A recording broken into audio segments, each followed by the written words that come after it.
Hello everyone, welcome once again in my YouTube channel in AK Career Academy. तो देखिए, अभी हम लोग क्लास 10 के फिजिक्स को पढ़ रहे हैं, जिसमें आपको चौथा चैप्टर पढ़ाया जा रहा है विद्युत धारा यानी इलेक्ट्रिक करंट। और इसमें पिछले वीडियो में हम आपको समझाए थे क्या होता है विद्युत धारा, यानी विद्युत धारा की प्रबलता से आप क्या समझते हैं, उसका एसआई मात्रक निकाले थे फॉर्मूला का यूज करके। एम्पियर, 1 एम्पियर विद्युत धारा का अर्थ क्या होता है, 1 एम्पियर विद्युत धारा से आप क्या समझते हैं, इस कॉन्सेप्ट को हम समझाए थे। तो अगर आप वो वीडियो नहीं देखें हैं तो इस वीडियो के डिस्क्रिप्शन में उसका लिंक है, आप वहां से देख सकते हैं। और आज के क्लास में हम आपको बताने वाले हैं ए मीटर के बारे में, वोल्ट मीटर के बारे में, और साथ ही साथ हम इसमें चर्चा करेंगे कि ए मीटर और वोल्ट मीटर में क्या अंतर होता है। तो आइए सबसे पहले हम ए मीटर के बारे में समझाते हैं। तो हम कहते हैं कि वैसा युक्ति, मतलब ए मीटर वास्तव में एक यंत्र है, ठीक है, एक मशीन है जो करता क्या है, किसी विद्युत परिपथ में प्रवाहित विद्युत धारा को मापता है। ए मीटर एक ऐसा युक्ति है जिसको अगर किसी विद्युत परिपथ में लगा दिया जाए तो क्या करेगा कि मापेगा, वह यंत्र जो है इस चीज को माप लेगा कि उस पूरे विद्युत परिपथ में कितने धारा का प्रवाह हो रहा है, यानी धारा के प्रवाह को मापने का काम करता है कौन, ए मीटर। चलिए आपको चित्र बना के समझाते हैं। जैसे मान लीजिए कि यहाँ पे ये कोई बैटरी है और इस बैटरी से हम क्या करते हैं, ये कोई बैटरी है, यहाँ प्लस यहाँ माइनस लिख दिए, और आप समझिए कि इस बैटरी से आगे बढ़कर, और चलिए यहाँ पर हम एक स्विच लगाते हैं, यहाँ पर हम एक स्विच लगाते हैं। फिर इसके बाद आगे चले तो मान लीजिए कि यहाँ पे कोई अच्छा सा तार लगाए हैं, और ये तार जो है मान लीजिए कि अच्छा क्वालिटी का है, नाइक्रोम का तार जनरली है ये, ठीक है। और यहाँ लिख दिए ए बी, ये तार है, और इस चालक तार में कितना धारा का प्रवाह हुआ, इस चीज को हमें मापना है। तो इस चीज को मापना है ना, तो ये जो विद्युत परिपथ है, इस विद्युत परिपथ में हम कहीं पे क्या कर देंगे कि एक यंत्र का यूज कर देंगे, और यही यंत्र क्या है, ए मीटर है। और ए मीटर को सिंबॉलिक फॉर्म में विद्युत परिपथ में ऐसे ही दर्शाया जाता है, गोल बना दीजिए, ए और प्लस माइनस लिख देना है। तो देखिए ये विद्युत परिपथ है, और इस विद्युत परिपथ में यहाँ बैटरी लगा है, यहाँ स्विच लगा है, यहाँ तार लगा है, फिर यहाँ पे ए मीटर लगा। तो ये ए मीटर क्या करेगा कि यह बताएगा कि इस चालक तार से कितना धारा का प्रवाह हो रहा है, कितना करंट का प्रवाह हो रहा है। वो करंट 5 एम्पियर है, 10 एम्पियर है, 15 एम्पियर है, कितना है, इस बात को ये दर्शाता है, ठीक है, ए मीटर बता देगा। अब आइए बताते हैं वोल्ट मीटर के बारे में। तो वैसा युक्ति जो किसी चालक तार के सिरों के बीच के विभवांतर को मापता है, मतलब वोल्ट मीटर बताएगा कि कोई चालक तार है तो उसके सिरों के बीच का, मतलब उसके एक सिरा और दूसरे सिरा, वो दोनों के बीच का विभवांतर कितना है, ये वोल्ट मीटर बताएगा, ठीक है। चलिए इसको भी हम एक फिगर के माध्यम से आपको समझाते हैं।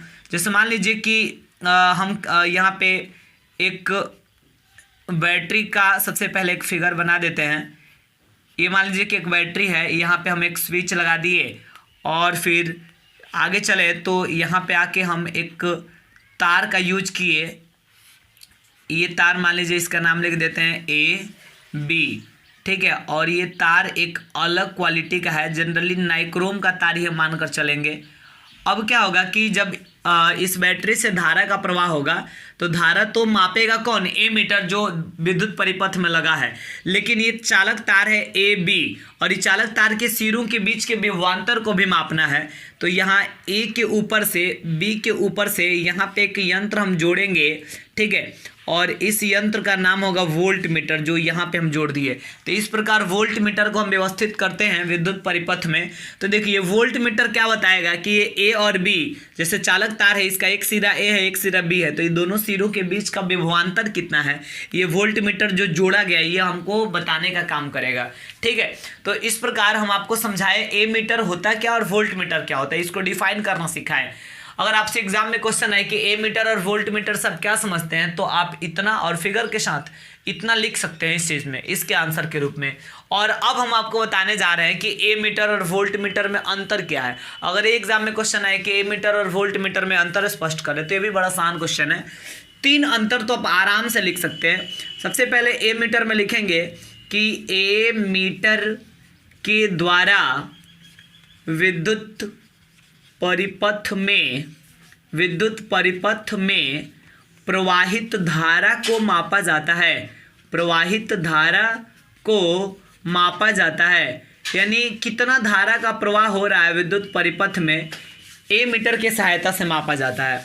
जबकि इस साइड अगर वोल्ट मीटर की हम बात करें तो हम आपको समझाएं, आप लिख सकते हैं जबकि वोल्ट मीटर द्वारा चालक तार के सिरों के बीच, चालक तार के सिरों के बीच के विभवांतर को मापा जाता है। ठीक है, आप इतना लिख सकते हैं पहले अंतर के रूप में, जो जनरली डेफिनेशन से ये पहला अंतर निकल रहा है। लेकिन दूसरा अंतर आप क्या लिखेंगे, तो देखिए दूसरा अंतर ये है कि जो ए मीटर को हम विद्युत परिपथ में जोड़े ना, तो इसके लिए अलग से एक व्यवस्था नहीं करना पड़ा, बल्कि विद्युत परिपथ, ये टोटल विद्युत परिपथ है। जिस श्रेणी में, जिस सीरीज में विद्युत परिपथ है, उसी सीरीज में ए मीटर को भी जोड़ दिया गया है। मेरे कहने का मतलब कि ए मीटर जो है, ये जो ए मीटर होता है, ठीक है, इसको परिपथ में श्रेणी क्रम में जोड़ा जाता है। इसको परिपथ में श्रेणी क्रम में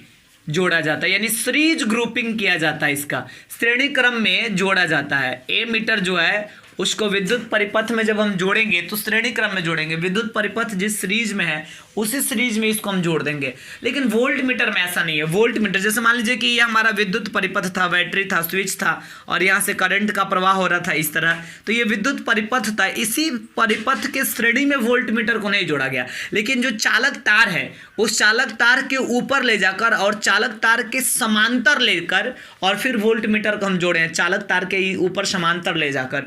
तो इसका मतलब ये हुआ कि आप लिख सकते हैं वोल्ट मीटर को समांतर क्रम में, वोल्ट मीटर को परिपथ में समांतर क्रम में। देखिए समांतर क्रम की जब हम बात करते हैं तो इसका एक और नाम है, इसको हम पार्श्व क्रम भी कह सकते हैं, समांतर क्रम को। तो वोल्ट मीटर को परिपथ में, देखिए यहाँ चालक तार के ऊपर ले जाकर उसके समांतर जोड़ा गया है, यानी समांतर क्रम में या पार्श्व क्रम में जोड़ा जाता है। ठीक है, तो ये दूसरा अंतर जो है इसके बीच हो गया।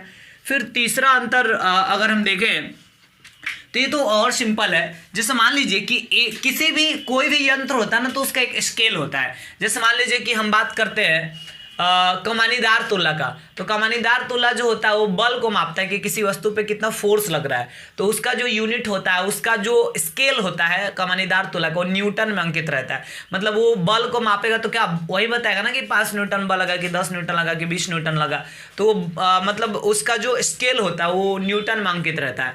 वही मान लीजिए हम दंड तुला की बात करते हैं, यानी जो तराजू वगैरह होता है उसका जो स्केल होता है वो किलोग्राम में होता है, क्योंकि उसको द्रव्यमान मापना है तो किलोग्राम में मापेगा। ठीक है, ठीक उसी प्रकार अगर आप देखेंगे ए मीटर की अगर हम बात करेंगे तो ए मीटर चूंकि विद्युत धारा को मापता है, इसलिए ए मीटर का स्केल ये विद्युत धारा को मापता है। और विद्युत धारा का ये सही मात्रक होता है एम्पियर।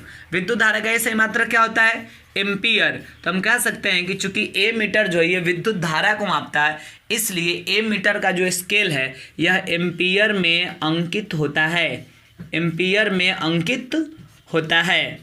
ठीक है, जबकि इधर अगर देखा जाए तो हम कह सकते हैं जबकि वोल्ट मीटर का स्केल, अब सोचिए वोल्ट मीटर तो विभवांतर को मापता है और विभवांतर का ये मात्रक होता है वोल्ट, वोल्ट में अंकित होता है। 10 वोल्ट विभवांतर होगा कि 25 वोल्ट, 50 वोल्ट, कितना होगा? तो वोल्ट मीटर का स्केल जो है वो वोल्ट में अंकित होता है। ठीक है, तो इस प्रकार इस ए मीटर और वोल्ट मीटर में 3 डिफरेंस भी हम आपको समझाएं। तो इस वीडियो में हम इतना ही रहने देंगे और अगले वीडियो में हम एक काफ़ी इंपॉर्टेंट टॉपिक को डिस्कस करने वाले हैं और वो है मतलब ओम का नियम, ओम्स लॉ क्या होता है। और ये आपके क्लास 10 के एग्ज़ाम के लिए, फाइनल एग्ज़ाम के लिए काफ़ी इंपॉर्टेंट क्वेश्चन है। फाइनल एग्ज़ाम में 4-5 ऐसे लॉन्ग टाइप क्वेश्चन है जो फ्रिक्वेंटली पूछे जाते हैं एग्जाम में, और उसमें सबसे इंपॉर्टेंट क्वेश्चन है ओम का नियम क्या है, उसको लिखें और उसको सत्यापित करें, उसको प्रूफ करें एक प्रयोग के द्वारा। तो उसको हम अगले क्लास में समझाएंगे और उम्मीद है कि आपको क्लास में याद हो जाएगा, बड़े आसानी से उसको हम समझा के क्लास में याद करवाएंगे।